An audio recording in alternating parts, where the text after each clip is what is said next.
I understood what was happening as I watched my sister's in-laws' house from far away. When I realized the truth, I was shocked. I wondered about the intentions of my sister's husband and his family towards her all this time. How many times had they tricked my sister with a straight face? It was unforgivable. No matter what, I was determined to make them pay. My name is Sally, and I'm 45 years old. When I tried to wear my funeral clothes again after a long time, I couldn't zip up the dress around my stomach. At first, I thought my body hadn't changed much, but it was obvious I'd gained some belly fat. The last time I wore this dress was when I was 30. My sister Jane, who had a weak heart since she was young, sadly passed away at 27 due to worsening pneumonia that led to heart failure. It's strange that I was the only one who spoke with Jane before she passed away. I happened to visit her in the hospital that day. Jane probably had many plans since she was only in her second year of marriage. She likely never thought she'd leave this world so soon. When I remember her smile as she talked about wanting to stroll under the autumn leaves after leaving the hospital, it breaks my heart. On the day of Jane's funeral, when I couldn't come to terms with her tragic death, something happened. Just before the ceremony started, I went to the restroom.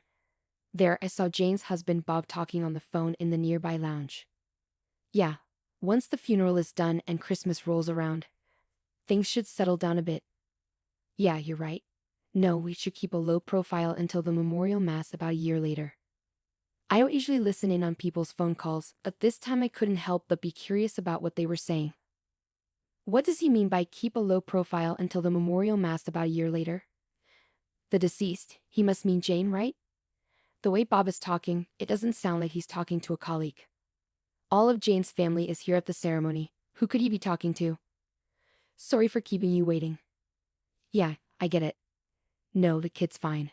They don't suspect a thing. Neither my wife nor anyone in her family has noticed I have a child. Just stay home and relax. What? I was shocked. Did he just say he has a child? For the record, Jane and Bob didn't have any children. They decided not to because it was uncertain if Jane's body could handle childbirth. They were both in their first marriages, and we never heard anything about Bob having a child. What's happening? Honestly, Bob's strange conversation left me confused and overwhelmed with thoughts. But suddenly, I remembered the words Jane desperately tried to tell me just before she went into surgery. There's a child at home. After Jane lost consciousness and passed away a few days later without waking up, I never got to hear the rest of what she wanted to say. I was the only one who heard those words. The shock of losing Jane was so huge that I didn't have time to think about what she meant. But when I connected Jane's words about home with what Bob said about stay at home in their old house, which Sally wouldn't call their parents' house, just home. But there were no children in our family home either. After a bit of thinking, it hit me all of a sudden. Could it be that the child Bob was talking about on the phone is living at Bob's parents' house? When that idea came to mind, I couldn't sit still.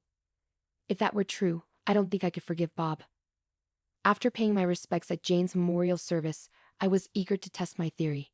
I left the funeral home right away and went straight to Bob's parents' house. It's within walking distance from Jane and Bob's place. Bob is an only child, and his parents are getting older, so they decided to live close by. Jane had worries about living so close to her in-laws, wondering if she could get along with them better. But in reality, they hardly ever went back there and had very little family interaction. Maybe that's why even at Jane's funeral, Bob's parents didn't seem too upset about what happened. Instead, they seemed more interested in playing with their phones, which I found kind of strange. Well, I guess this is what happens when the relationship with in-laws is so distant. At least they could pretend to be more sympathetic at a time like this. Remembering how Bob's parents behaved, I finally reached Bob's parents' house. I hesitated to ring the doorbell.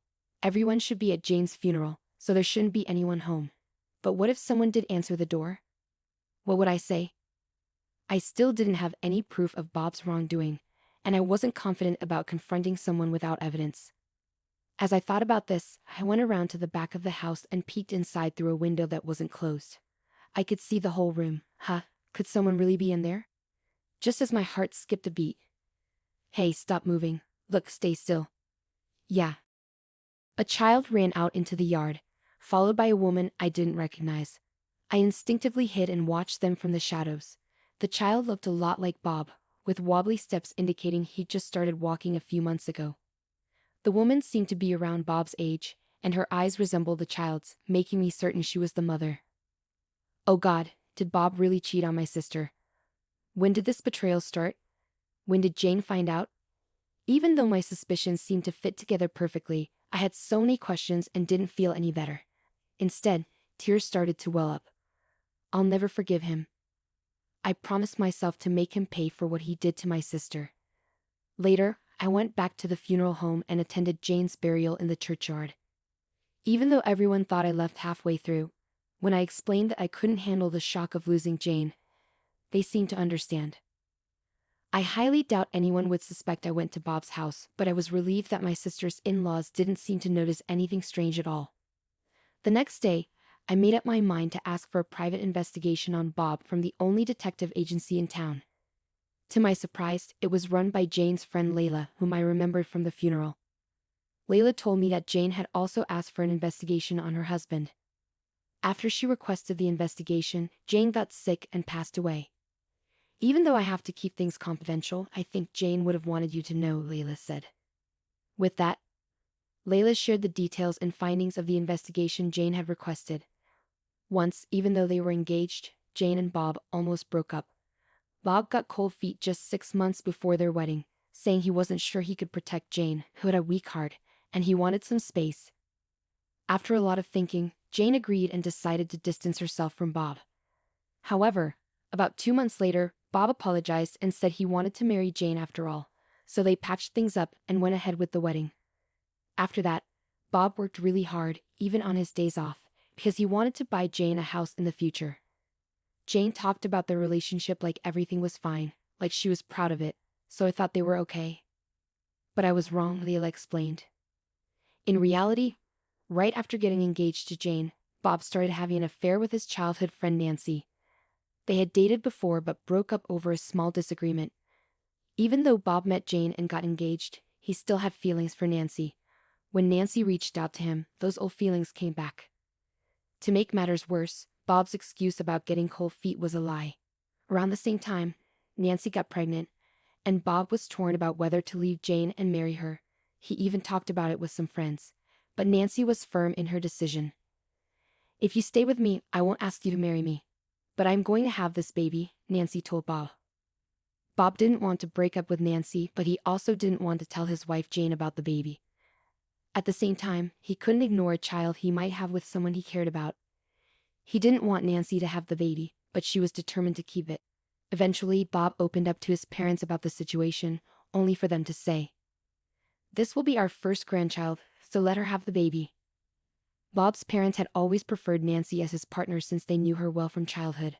Plus, they didn't seem to like Jane much because she was frail and might not give them a grandchild, which they often complained about to others. Fortunately, Jane is frail, and she won't last long. Once she's gone, acknowledge the child and marry Nancy, Bob's parents proposed, and Nancy agreed. Though it was a twisted plan, it appealed to Bob. If his parents say so, then it must be okay, he thought. So it was decided that Nancy would have the child. Nancy, like Bob, was an only child, and her parents had already passed away. That's why Bob's parents spent a lot of time at Nancy's house, helping her during her pregnancy. The story about Bob working hard for Jane right after their wedding was a lie. He was probably visiting his newborn baby during that time. There were witnesses who saw Bob going to Nancy's house often, Layla explained. This suggests that the excuse of moving closer to their elderly parents was also a lie. They actually wanted to be near the child. As the child grew up, they respected Bob's parents' wish to spend more time with their grandchild, so Nancy and the child stayed more often at their house. With various excuses, they kept Jane away from her in-laws, and eventually, they stopped going home altogether. It's enraging how they're endorsing infidelity as a family, Layla concluded. Just a month ago, my sister found out about Bob's cheating. She was feeling sick and left work early, probably not realizing that Jane was home. Bob, who hardly ever texted or called when Jane was around, came home earlier than usual that day and apparently made a call somewhere. "I got off work early. Can I come over now?" "My wife? She's at work. I don't think she'll find out. She seems to be getting sick a lot lately and might go to sleep early. If I say I'm working late, I think I can stay longer with you," Bob said. "Yeah, I also want to live with Nancy and the kids soon. Every time she says she's not feeling well. I think she won't last much longer, replied the other person. Yay, I'm looking forward to it every time. Just imagining how Jane felt hearing that from her sickbed makes my heart ache. This incident made Jane aware of Bob's cheating, and she seemed to have hired a private investigator who happened to be her friend Layla.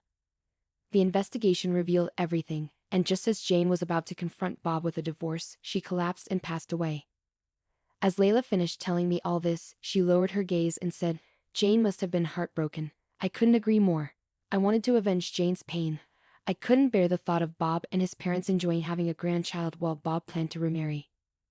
But I've only just learned all this, and I don't know what to do. After thinking for a while, I had an idea. Layla, are you good with computers? At my words, Layla smiled and said, I got this. The next day, I went to my sister's in-law's house. When I rang the doorbell, my sister's mother-in-law appeared on the monitor, looking surprised to see me. Oh, Sally, what's going on? She asked, sounding a bit anxious. I need to talk to the family about Jane's things. Can we talk for a moment? Hearing my request, my sister's mother-in-law fell silent, and the intercom went quiet. Oh no. Maybe she won't let me in. Feeling nervous, I waited for a while. And then Bob appeared, saying, I'm sorry, Sally. The room was messy, so I had to tidy up a bit. Please come in. Oh, Bob, you're here. Perfect timing, I said with a smile. Bob's expression stiffened. He probably thinks I haven't figured out his cheating yet. His face stiffened, likely because he's hiding something. In fact, I had just seen his mistress and their child through the window. I bet he was cleaning up after them. I wonder which room they're in. Bob and my sister's in-laws seemed uneasy as they watched me enter the room. As soon as I took a sip of the tea they served me, Bob asked, What's this about Jane's belongings? Yeah. It's about this, I said, laying out a photograph on the table. Bob and his parents froze as they looked at the photo. Bob, who is this woman? I asked. I don't know her, Bob replied hastily. In the photo, Bob and a woman were in bed together. The other day, this was sent to our house. It said that Bob is having an affair, I explained. Hearing this, his parents glared at Bob, and Bob shook his head frantically. Wait, I don't remember this photo, he shouted. Ignoring his protests, I laid out more photographs. Each one showed Bob and the same woman kissing or on a date at a nearby amusement park.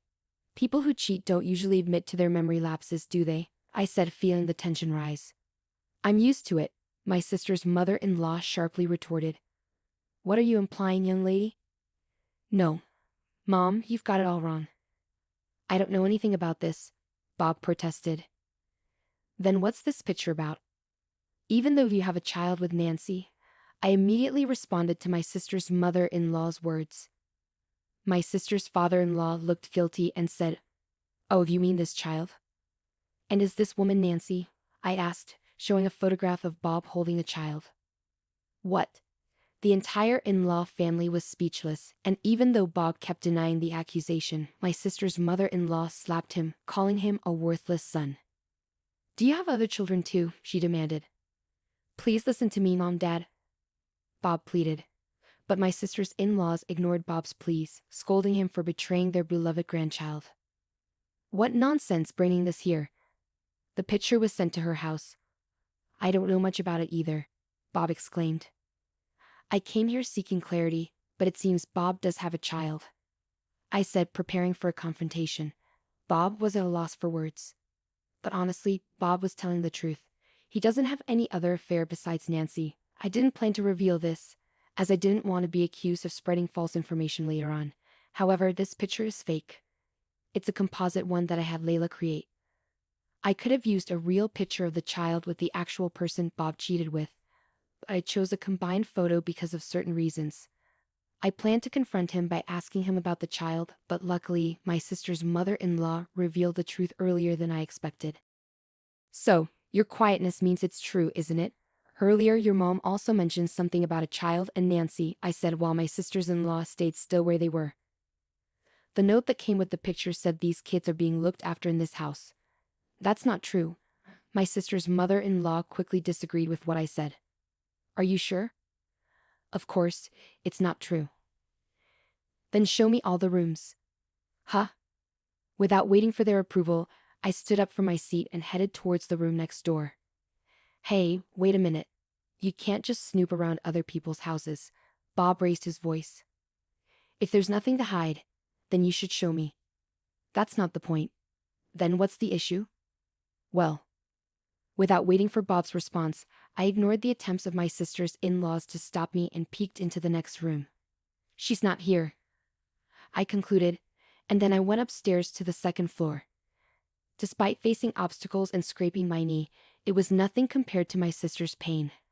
I was willing to endure any number of fresh wounds. Pushing past my sister's in-laws, I opened the door to the room on the second floor, pushing Bob aside as I did so. Ah, there she is.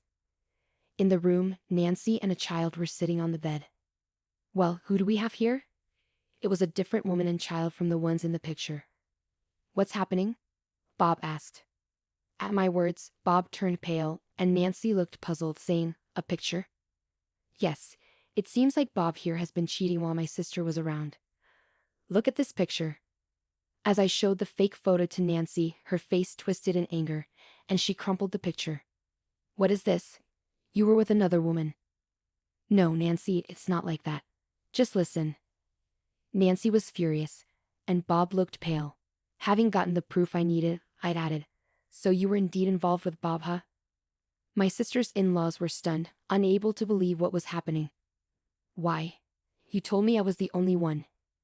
You said we didn't have to get married, and I wanted to have a child and be with you. And now this.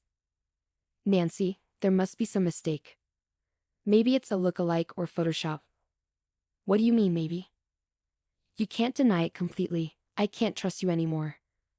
For a moment, I was surprised by the mention of Photoshop, but since Bob was too flustered to deny it properly, Nancy's suspicions were at their peak. A man who's so unsure of himself, you'd be better off not trusting him. He ruined my sister's life, I said, offering my serious advice. Nancy's face hardened. My sister went through a lot because of him, but she probably understands that already. I don't need to say anything, I thought to myself. Now, I need to act like I'm on Nancy's side and get her to listen to me to achieve my goal of not letting any of Bob's family or Nancy be happy.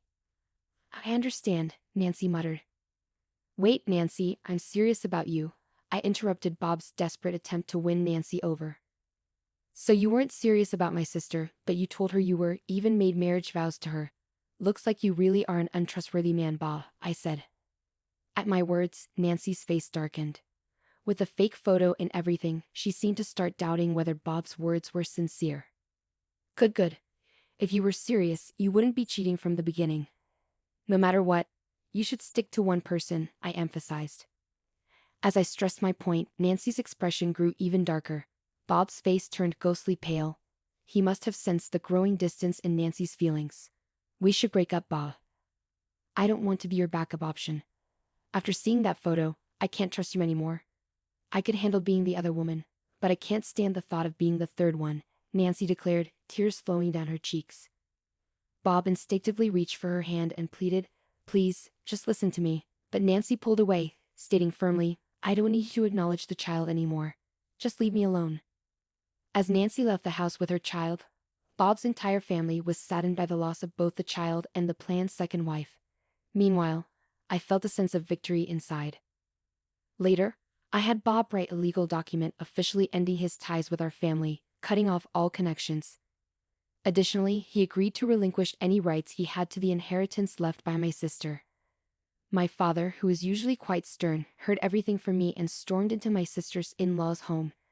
They were shocked by his sudden appearance and seemed to agree to renounce any claim to the inheritance, wanting to sever ties with our family completely. Well, even though we call it my sister's inheritance, it wasn't much. But it's a relief that not a single cent of her assets went to him, I thought. On the day I brought the photos to Bob's house, it seems one of the windows was open. As a result, our argument and conversation could be heard clearly outside, along with revelations from Nancy's friend who lived nearby. Everything that happened in Bob's house was exposed to the entire neighborhood. As a result, rumors spread that Bob's house was cursed, and he decided to quit his job and leave town with his parents. Meanwhile, Nancy unexpectedly showed up at our family home after about 2 months. She came bearing $50,000 as a gesture of apology and gratitude for helping her see the truth. She wanted to make amends for how she had treated my sister. While I appreciated Nancy's intentions, money couldn't erase the pain my sister had endured. It didn't feel right for us to forgive someone for something they themselves couldn't forgive just because they offered money. We understood Nancy's gratitude, but we couldn't accept money from someone who had done such a shameful thing, so I declined to accept the money. Instead, we suggested that it be donated to a nearby children's home where my sister used to work. Huh, do you doubt whether such a woman would actually follow through with the donation? Of course not. I went with her to ensure the donation was made properly, so you can trust that it happened. If the money is used for that purpose, I believe my sister would be happy. I hope the children who have their whole lives ahead of them can find happiness, even on behalf of my sister. As for myself, it's hard to admit, but I struggled with the loss of my sister for a while, even experiencing mental health challenges. There was a time when it was so tough that I had to leave my job. But I've been gradually recovering, and now I work at Layla's detective agency. Leela and I became very close after that incident. I think it's because we were both comrades who had lost something important in such a tragic way. We found common ground. Although I didn't have a positive view of marriage because of what happened to my sister after being with my partner for 4 years, we got married last year. The experience of losing my sister during the COVID-19 pandemic made me realize that I never know when I might lose the chance to be with my loved ones. So I decided to get married. I want to cherish every moment with those I care about, without any regrets. Just watch me, Jane. I promise to live a long, fulfilling life for both of us. When I join you someday, we'll have a blast together, I declared, determined to live life to the fullest.